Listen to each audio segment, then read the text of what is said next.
Hello guys, welcome back to YouTube channel Study Cup. Today we are presenting an amazing lecture of new district Damoh जिला। आज हम पढ़ेंगे दमोह जिले के बारे में।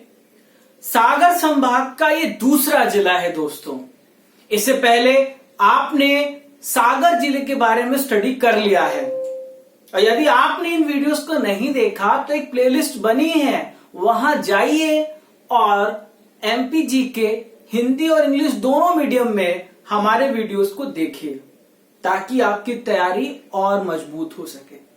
दमोह जिला, सबसे पहले हम इसके लोकेशन की बात करते हैं। तो जब हम एमपी का एक मैप बनाएंगे और उसमें देखेंगे कि दमोह जिले का लोकेशन कहां है और कैसा है।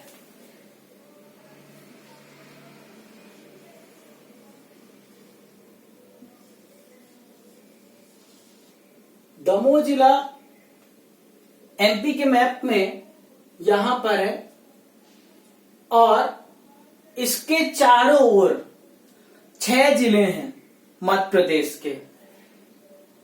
इस तरफ है पन्ना, इधर है कटनी,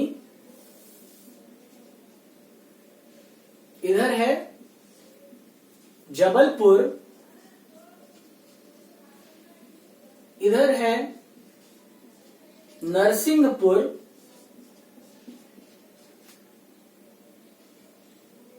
इधर है छतरपुर और इस तरफ है सागर। तो दमोह जिला 6 जिलों से घिरा हुआ जिला है। दमोह खिलजी का क्षेत्रीय प्रशासनिक क्षेत्र था।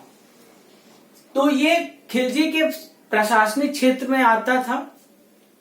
आपको पता होगा कि सल्तनत काल, जो दिल्ली सल्तनत काल थी, उसमें एक दूसरा राजवंश जो दिल्ली में शासन करता था वो था खिलजी वंश।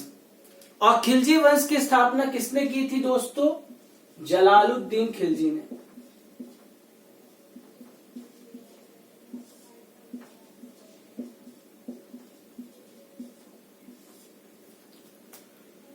और इसका जो महान शासक था, जिसने खिलजी वंश को काफी साम्राज्य बढ़ाया, इसका नाम था अलाउद्दीन खिलजी। आपने एक मूवी देखी थी पद्मावती, उसमें आपने अलाउद्दीन खिलजी का रोल देखा होगा। पौराणिक कथाओं के अनुसार रानी दमयंती के नाम से इस जिले का नामकरण रखा गया था। रानी दमयंती जो थी, इनके पति का नाम था राजा नल।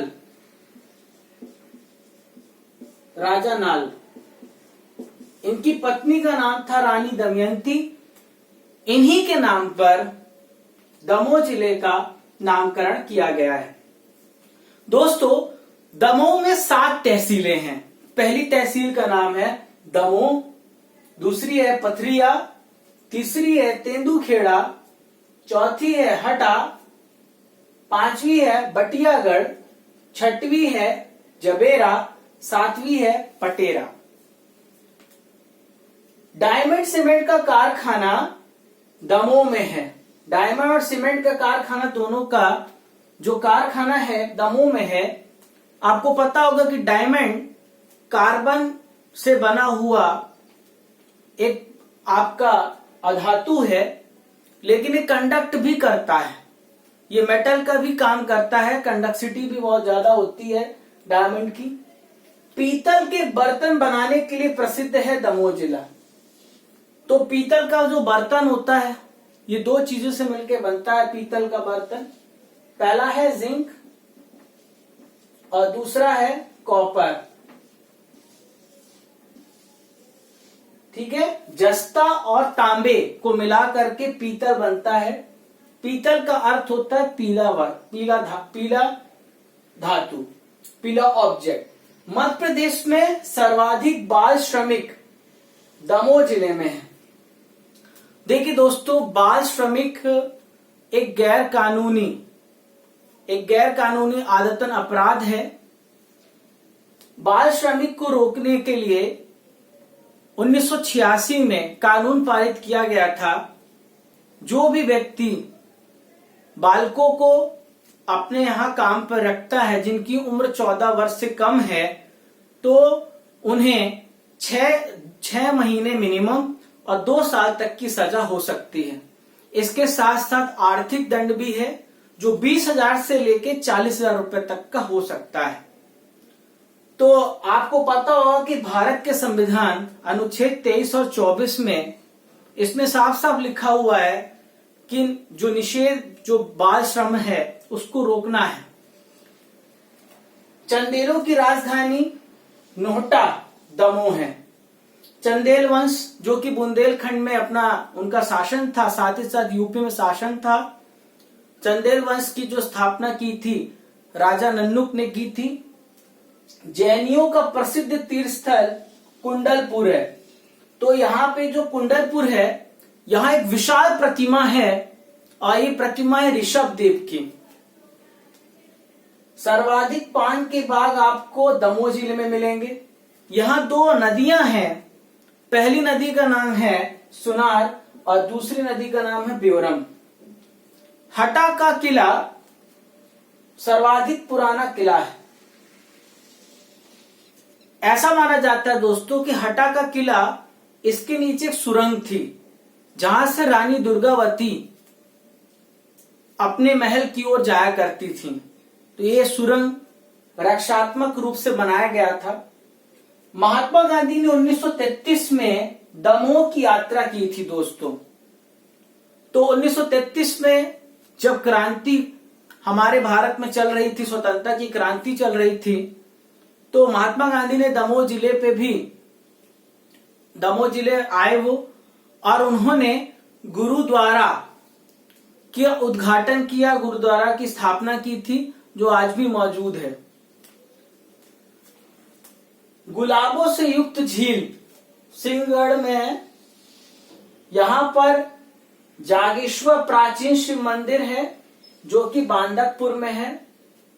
बातीगढ़ का किला पार्थियन वास्तुकला से बना हुआ एक उदाहरण है।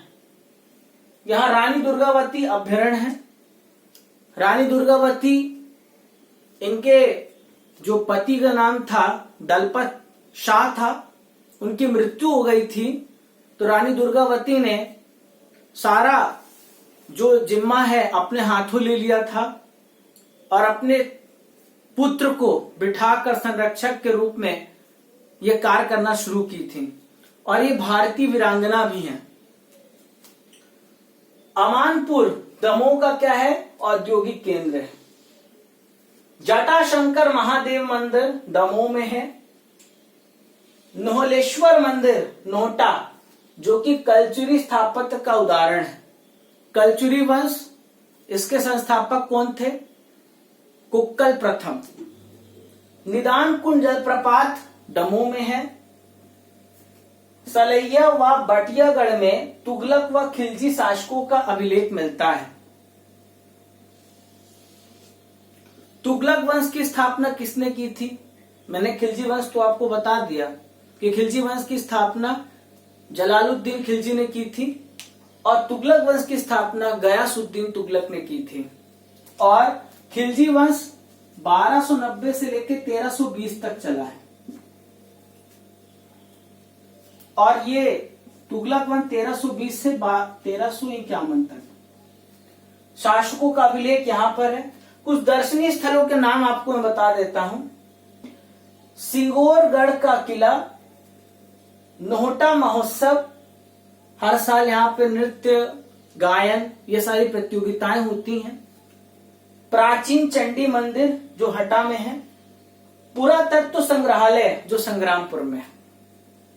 दोस्तों, ये था दमोह जिले के बारे में संपूर्ण विश्लेषण। होप सो आपको ये वीडियो बहुत अच्छा लगा हो। आप हमारे चैनल में कमेंट करें ताकि आपका सुझाव हम तक पहुंचे।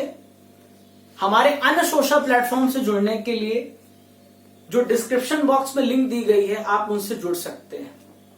इस वीडियो को शेयर करें, सब्सक्राइब करें और बेल आइकन दबाना ना भूलें ताकि नोटिफिकेशन सबसे पहले आप तक पहुंचे। धन्यवाद दोस्तों, जय हिंद।